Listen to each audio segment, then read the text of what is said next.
Game Theory Special!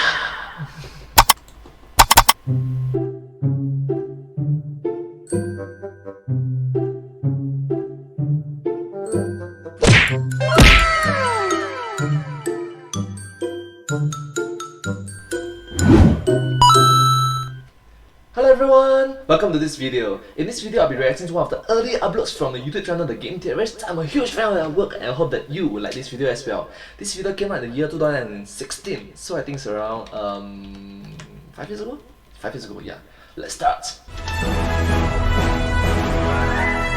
Travel provided by Nintendo Core Limited.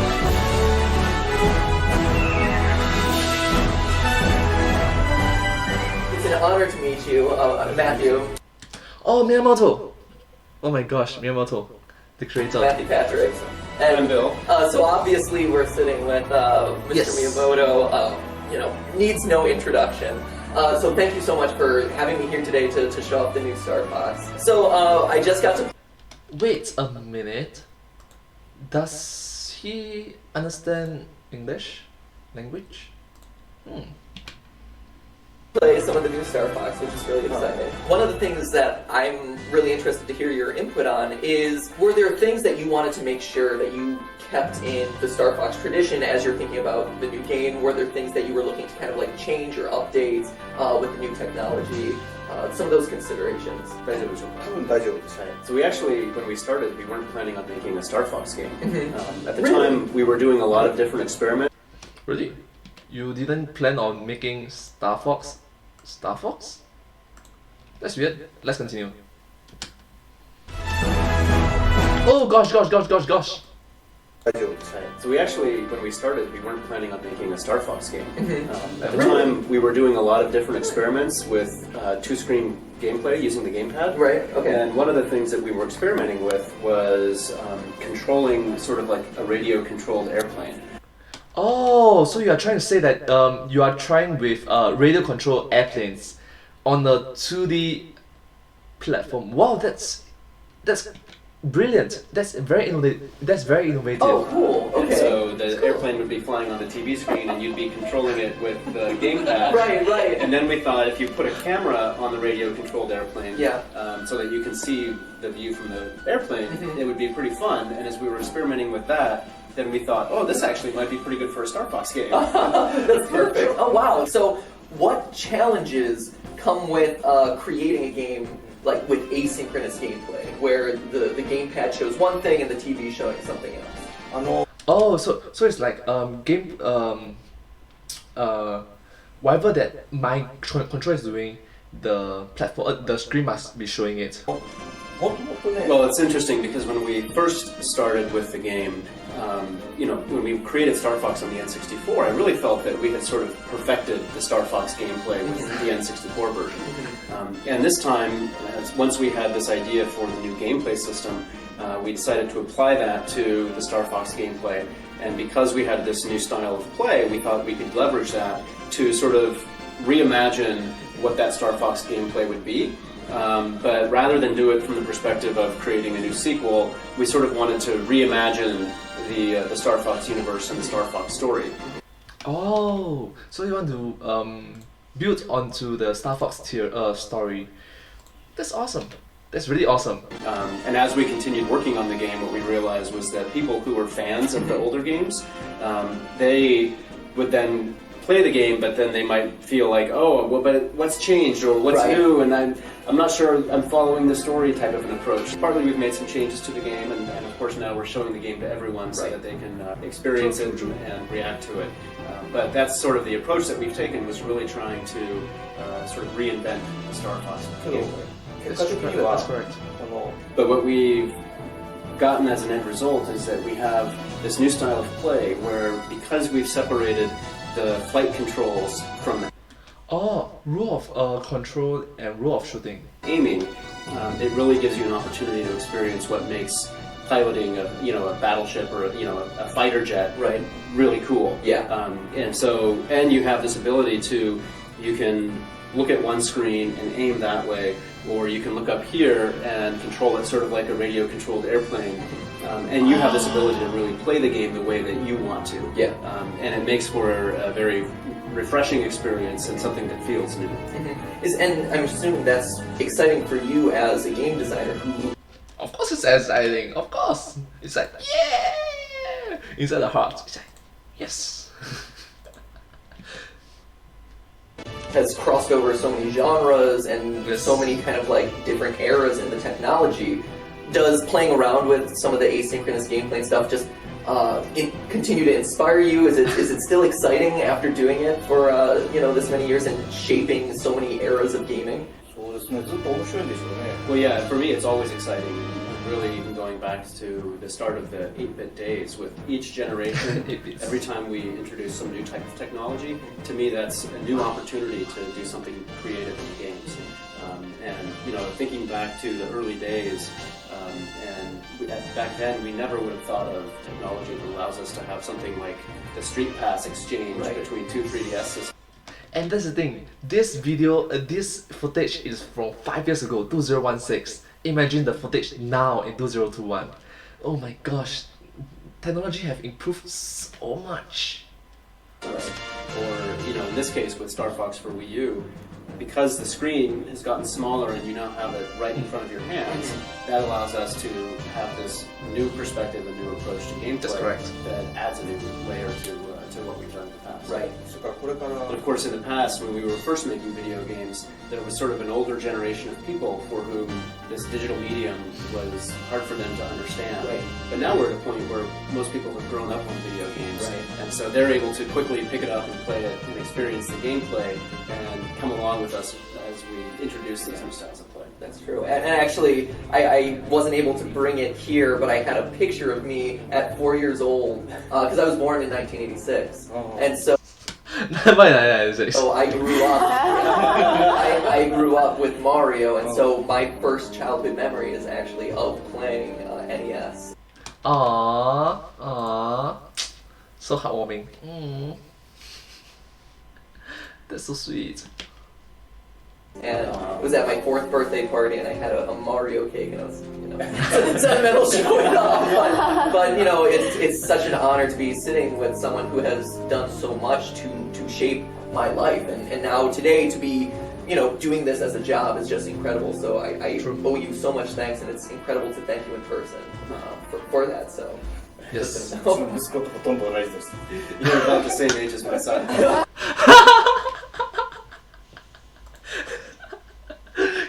Call me dad. Wait, mom?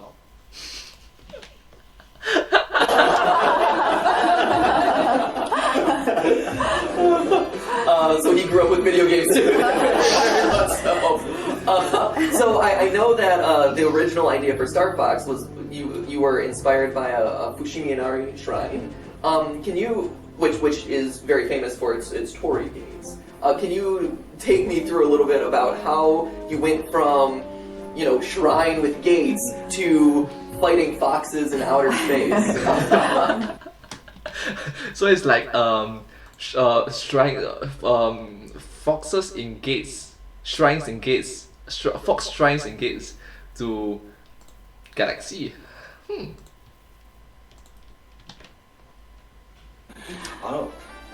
Well, it's actually, I think the story maybe has become a little bit flipped. What's interesting is the conversation originally was centered around the characters, and we were working on the game and trying to decide what kind of characters do we want to have in the game. And we got to a point where we said, should we have human characters or should we have animal characters? And we decided to go with animal characters and decided on making it a fox. And then when we decided on making the character a fox, we realized, it was almost, because the Fushimi Inari Shrine was right near Nintendo and near where I live. Right. And it was almost like I had been Naruto! trying to make the character a fox, and That's so funny, we yeah. designed the game that way because of the inspiration that we got from the show. Right. Okay. Awesome. And also the deity at the Fushimi Inari Shrine is sort of a deity of good fortune. Yes. And so we thought, That's maybe right, if we, that's we the game wasn't well. And clearly it was. So that was a good choice. So something like good fortune for them. もう一回拝みに you brought up about being animal characters or human characters. So my channel is all about applying science and math and logically analyzing like these game design decisions. And one of the questions that people ask me to look into is, why does Star Fox have metal legs? And the rumor has always been he has metal legs because of the blood rushing to his legs because of the maneuvers that you're doing. I came to a different conclusion based on the math around it. I'm curious, what is your interpretation? Was there any reasoning behind it or just a cool design? Wait, if Miyamoto himself says it, it's definitely wow. Oh my gosh. What is his answer? What is his answer? これね、最近言われるようになってる。 So I've actually been asked this question before a fair bit recently, but it's funny because when we were first working on the game, really all we were looking at was really how do we take these animal characters and make them seem more human, Right. And so in doing that, we just gave them, you know, we designed them in a way that would make them feel sort of the most human. And at the time, we actually didn't know anything about the problems that pilots can have with blood clots. だからどっちかっていうとこうね、座席のシートの中で尻尾はどうなってるんだろうとかいろんなこと。 The thing that I always worry about more than his legs is what's happening with his tail when he's sitting in there.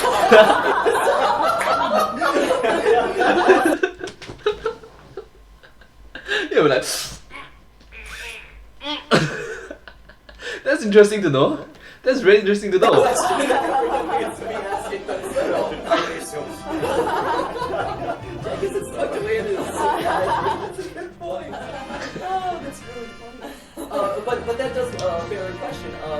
As you create these video game scenarios, how much real-world research or scientific research are you putting into, you know, coming up with the different turns and rolls and maneuvers? You know, obviously Star Fox is very heavily related to aerial dogfighting. Yes, that's right, so, that's right. You know, in the game design process, how big does that play a role in things? So certainly when we're working on games, we do research into the physics of objects. Oh, like for example, Star Fox Zero, there's a change as compared to the previous games. Particularly, you know, we'll do this when we're working on sort of a driving game, and the friction that comes into play when the car is turning and things like that. Yeah. But one of the challenges is that if you try to replicate the actual physics of these types of maneuvers too realistically, then what it does is it actually makes playing the game much more difficult, and makes it harder to have fun with. So yeah, in particular with something like flying, you know, while we've maybe done some research, we haven't applied it all, because the thing about creating play or something that's a fun experience is you want it to look real but feel fun. Right. And so if we use the actual physics of pitches and rolls and things like that, you'd have to learn how to fly to be able to. I've talked with experts and I'm told that it's called an aileron roll. It's not a barrel roll, okay? The degrader was wrong. It was not called a barrel roll.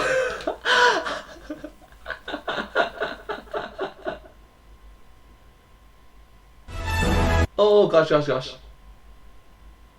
So if we use the actual physics of pitches and rolls and things like that, you'd have to learn how to fly to be able to. I've talked with experts and I'm told that it's called an aileron roll. Was that just like, hey, aileron is a weird word? Was it a translation thing? Because barrel roll is obviously a catchier term, more fun to say. But I am curious, you know, was that a conscious decision? Because think about it, it sounds nice to say barrel roll, then aileron roll, See, I can't pronounce it properly. Maybe it's because I didn't practice enough. My bad. Anyways, because that's the thing, barrel roll there's R and L, correct? And it's some people may pronounce it differently, like RR, barrel roll or barrel roll. Yeah, that R and L sound similar for some languages. For example, the Japanese language. 僕らねほとんどNOA にある。 So yeah, we rely pretty heavily on the localization team at NOA for the translation. When we were originally working on the game in Japanese, we just called it rolling. So it's just sort of rolling around an axis. But when they translated that into barrel roll, it reminded me of Donkey Kong, and so I approved the term, not really knowing how well it would be accepted in the English-speaking world. But people seem to like it. Oh, that obviously. I mean, now there's the Google. If you type in barrel roll, the whole screen rotates. So そういったものをビルにメールしてどうしてバレルロールって言うとあんなに受けるのっていうことを質問したと。 Yeah, just the other day I emailed Bill and asked him, why do people love do a barrel roll so much? It's so catchy to say. Yeah.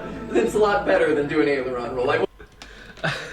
It's true, it's very catchy to say that do an aileron roll. I'm so sorry, I should have practiced this. Well, I will say not the strongest. Well, thank you again so much for not just today, but for literally 27, 28 years of my life, being such a huge influence. So, and I'm sure everyone, who's watching as well, expresses the same thing. You've changed so many lives. So, thank you for this. Thank you for Star Fox. I can't wait to play around with it. Awesome, and thank you, sir, as Thank well. you. Thank you for translating and. I have no good sign off at this point. There you go. Oh, come on! He should have asked Miyamoto to say, but hey, that's just a theory. A game theory. Thanks for watching. Come on, you should have said that!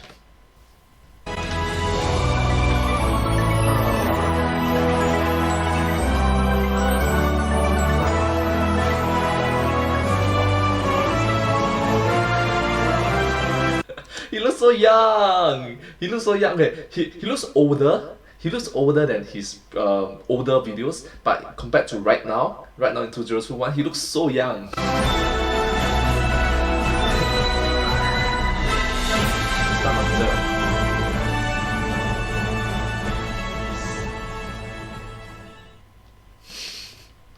Alright, thank you so much for watching this video. I hope that you like it. I honestly really love it.